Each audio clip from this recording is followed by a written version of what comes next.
है, it's very confusing. और ये देखिए कुछ तो भी यहाँ पे ऐसे हम रस्सी जैसे कुएं से पानी खींचते ना, वैसा कुछ ये लगा हुआ है। और नीचे देखिए काफ़ी कुएं जैसा पताल में एकदम बेसमेंट टाइप बहुत गहरा कुछ दिखाई दे रहा है। ये यहाँ की टॉयलेट्स हैं जो पहले के ज़माने में बनाई जाती थी। ये एक पतली सी लाइन देख रहे हैं, ये सीढ़ियां हैं घने जंगल के बीच में। और ये जो आप अभी सामने देख रहे हैं ना, ये लेक के पास, ये एक तरह का खेती के लिए एक गार्डन बनाया हुआ था, यहाँ के राजा ने बनवाया था। मीन्स अब आप सोच रहे हो किस चीज की खेती है, लेक के बीचों बीच किस चीज की खेती? तो ये इसलिए बनवाया गया था ताकि यहाँ पे केसर उगाई जा सके। हालांकि वो प्रोजेक्ट फेल हो गया है, वो सक्सेसफुल नहीं हुआ, बट यहाँ पे कोशिश की गई थी उस टाइम के राजा के अकॉर्डिंग कि यहाँ पे केसर उगाई जाए। अब केसर होती है ठंडे क्षेत्र में, कश्मीर में, लेकिन उनकी कोशिश थी कि झील के बीचों बीच टेम्परेचर को मेंटेन करके राजस्थान जैसी गर्मी वाली जगह में भी केसर को उगाया जा सके।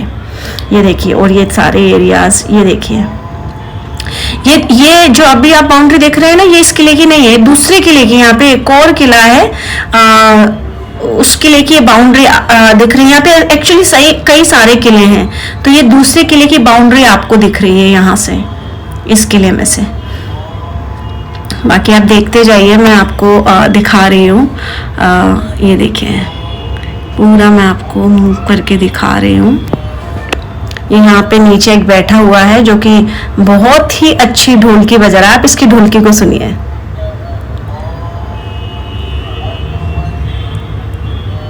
और ये देख रहे हैं, इतनी बड़ी कढ़ाई है ये लोहे की ये उस जमाने की कढ़ाई है जब इतने बड़े बड़े बर्तनों में खाना बनता था।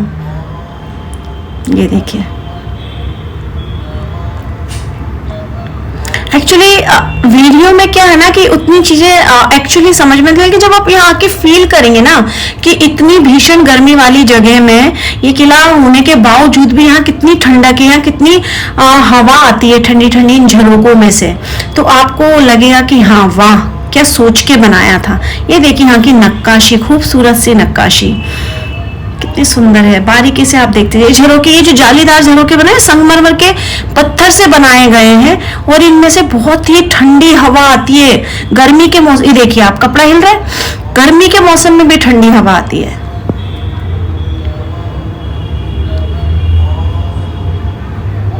मैं आपको और भी कुछ दिखाने की कोशिश कर रही हूँ। ये महल के बीचों बीच कुछ गार्डन टाइप भी बना हुआ है, और ये शीश महल में ऊपर से आपको फिर से दिखा देती हूँ। ये एक और झरोका, यहाँ से भी बहुत ठंडी हवा आती है। आप जिस भी झरोके पे बैठेंगे ना, आपको बहुत ठंडी हवा मिलेगी। अब जहाँ से ये एरिया वो दिख रहा है जो हमने चढ़ाई की थी, ये हम चढ़ के आए थे, ये पूरा वो कह सकते हैं महल की सड़क, बाहर की आउटसाइड की, जब एंट्री से पहले वाली सड़क जहाँ से चढ़ाई करके हम आते हैं, ये वो दिख रही है। और ये देखिए पूरा ये सीढ़ी लंबी सी, ये दूसरे किले की तरफ ऊपर गई हुई है। लेक, पूरा गार्डन, ये पूरा व्यू है किले के आसपास का व्यू मैं आपको दिखा रही हूँ। कितना खूबसूरत व्यू है। और ये वापस से किले के अंदर का व्यू, देखिए कितने यहाँ पे लोग घूमने आते हैं। आप पढ़ लीजिए, इस पे लिखा हुआ है सब यहाँ के हिस्ट्री के बारे में कि यहाँ पे क्या क्या किसने क्या किया था। आप पढ़ सकते हैं इसे पॉज करके। और ये जो आप देख रहे हैं ना, ये खास चीज एक्चुअली ये नेचुरल एसी है।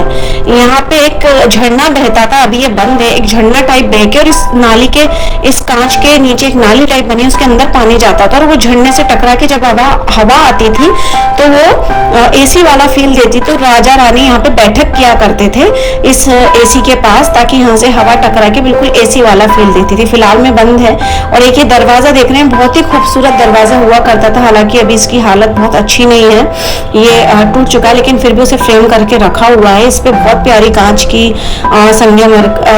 संगमरमर नहीं, हाथी दांत के पत्थरों की नक्काशी थी। और अब ये दूसरे एरिया में हम पहुंच गए हैं अंदर की तरफ।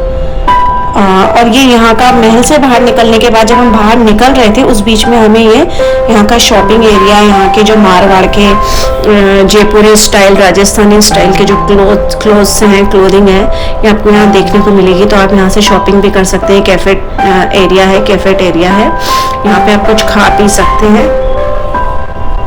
और ये बाहर वापस जब हम उतर रहे हैं ना बाहर महल के बाहर आउटसाइड में, तो ये वहाँ पे ये देखें, ये कठपुतली वाले और ये सब बेचने के लिए बैठे हुए हैं, आप इनसे खरीद सकते हैं। और ये रास्ते में चलते हुए हमें सारी चीज़ें मिल रही हैं और ये यहाँ की सारी ऑथेंटिक चीज़ें राजस्थान की आप खरीद सकते हैं। ये स्पेशल ताले हाथी के शेप में और अलग अलग तरह के ताले, और ये देखिए बड़ी सी कढ़ाई, ये मैं सब आपको दिखाने की कोशिश कर रही हूँ ऐतिहासिक चीज़ें कि देखिए कैसी है। और मैं पहले यहाँ ऊपर थी, वहाँ से वीडियो बना रही थी पिछले उसमें वीडियो में, अभी आप देखिए ये मधुमक्खी का छत्ता था जो अभी अभी आपने देखा है ना, बड़ा सा दो ऊपर काले काले लटके हुए मधुमक्खी के छत्ते थे कढ़ाई के ऊपर। और अब हम दूसरे एरिया में पहुंच गए हैं फिर से। ये देखिए ये महल ना बिल्कुल भूल भुलैया की तरह, आप कहीं से कहीं भी पहुंच सकते हैं। ये एक बेसमेंट टाइप है, यहाँ पे भी इसमें बहुत तरीके के बेसमेंट हैं, हालांकि हम किसी में गए नहीं क्योंकि ये बहुत डरावना था। और ये देखिए बड़ा सा मटका जो उल्टा रखा हुआ है, ये देखिए गैलरी, आर्ट गैलरी में रखा हुआ है। यहाँ पे रास्ते में चलते हुए हमें आर्ट गैलरी मिली। और ये कैश एंड कार्ड्स का एरिया है, यहाँ पे आप फॉरेन मनी को एक्सचेंज कर सकते हैं। ये एक्सचेंज कैश एरिया है। यहाँ की पगड़ी, छाते और ये देखिए यहाँ का खूबसूरत कल्चर, ये सब चीज़ें आप यहाँ से खरीद सकते हैं। यहाँ पे पर्स वगैरह राजस्थानी कल्चर वाले आपको मिल जाएंगे, बहुत ही खूबसूरत यूनिक स्टाइल में, जो आपको काफ़ी ऑथेंटिक लगेंगे। और ये देखिए कि बैंगल्स, राजस्थान में बैंगल्स तो बहुत ही फेमस होते हैं क्योंकि बहुत ही ऑथेंटिक डिज़ाइन के होते हैं और लाख के बने होते हैं, इसलिए बहुत ही फेमस होते हैं। वहाँ पे आपने देखा कि कैसी चीज़ें मिल रही थी, अलग अलग एंटिक पीस वाली चीज़ें वहाँ पे मिल रही थी।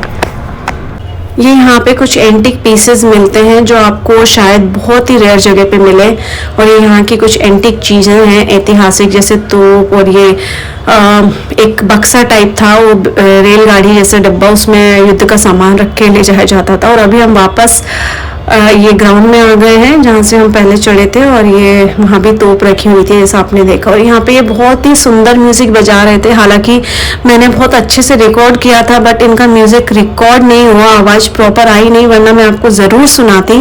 पता नहीं प्रॉपर, शायद वहाँ बहुत शोर था इस वजह से उनकी आवाज़ रिकॉर्ड नहीं हुई। बाकी आप पूरा बाहर का एरिया देख रहे हैं, कुछ स्ट्रक्चर्स यहाँ पे टूटे भी हुए हैं मिल के, लेकिन आउटसाइड के बाहर वो पूरे ढह गए हैं। और ये पूरा आउटसाइड का एरिया भी, कुछ लोग जा रहे हैं, हम निकल रहे हैं, कुछ लोग जा रहे हैं। ये मेरी पूरी एक दिन की जर्नी है, सुबह से मैं घूम रही हूँ, अभी दोपहर हो चुकी है। ये सेम डे की जर्नी चल रही है और अब इवनिंग का टाइम है। आमेर के किले से रिटर्न आने के बाद अब मैं एक मार्केट में गई थी, देख सकते हैं यहाँ पे जयपुर के एक मार्केट है, इसका नाम मुझे अभी याद नहीं आ रहा है, बट ये यहाँ से आप शॉपिंग कर सकते हैं। ये देखिए ये लेकिन चांदपोल मार्केट नहीं है, चांदपोल जैसा ही एक दूसरा मार्केट है जो जहाँ मैं रुकी हुई हूँ, चांदपोल वहाँ से थोड़ी दूरी पे है। तो इस मार्केट में मैं आई थी, लेकिन मुझे यहाँ पे चीज़ें बहुत ज़्यादा कॉस्टली लगी चांदपोल के कंपैरिजन में, तो मैं यहाँ से बस देख के जा रही हूँ, शॉपिंग तो नहीं करूँगी। जो चीज़ वहाँ 200 की है वो यहाँ 800 की है, इतना ज़्यादा फ़र्क है। तो इसलिए मैं सिर्फ यहाँ से कुछ चीज़ें देखी और मैंने प्राइस पूछा तो मेरा दिमाग घूम गया। मैंने कहा जब ये चीज़ जहाँ मैं इस एरिया में चांदपोल पे सस्ते में मिल रही तो मैं इस जगह से क्यों लूँ। हालांकि ये भी थोड़ा सा हाई फाई ही मार्केट है, लेकिन चीज़ें लगभग 80% चीज़ें सेम ही मिलती हैं यहाँ पे। और वहाँ पे जो राजस्थानी कल्चर से इंस्पायर होती हैं, जो मारवाड़ी राजस्थानी स्टाइल में होती हैं, जूतियाँ हुई, कपड़े। अब मैं यहाँ से निकल गई हूँ क्योंकि मुझे यहाँ कुछ समझ नहीं आया। अब मैं अपने डेस्टिनेशन की तरफ बढ़ रही हूँ। तब तक आप एंजॉय कीजिए जयपुर सिटी का व्यू, कि यहाँ के व्यूज़ कैसे हैं, यहाँ की सड़कें कैसी हैं, यहाँ की लोकेलिटी कैसी है, आप एंजॉय करिए। आप बस यहाँ की इमारतों को देखते जाइए, क्या इतिहास है हमारा, क्या बनाते थे पहले जब कोई मशीनें नहीं होती थी। देखिए आप इमारतें देखिए रास्ते में, ये देखिए कितनी खूबसूरत। शायद ये किसी राजा का महल है, शायद। ये देखिए, हाँ ये किसी राजा का महल ही है जी। अब मुझे नहीं पता इसमें अभी यहाँ कोई रहता है या नहीं रहता है, या इसमें अंदर जाने देते हैं या नहीं। मैं अंदर तो नहीं गई, लेकिन मैंने बाहर से रिकॉर्ड कर लिया। ये देखते जाइए आप।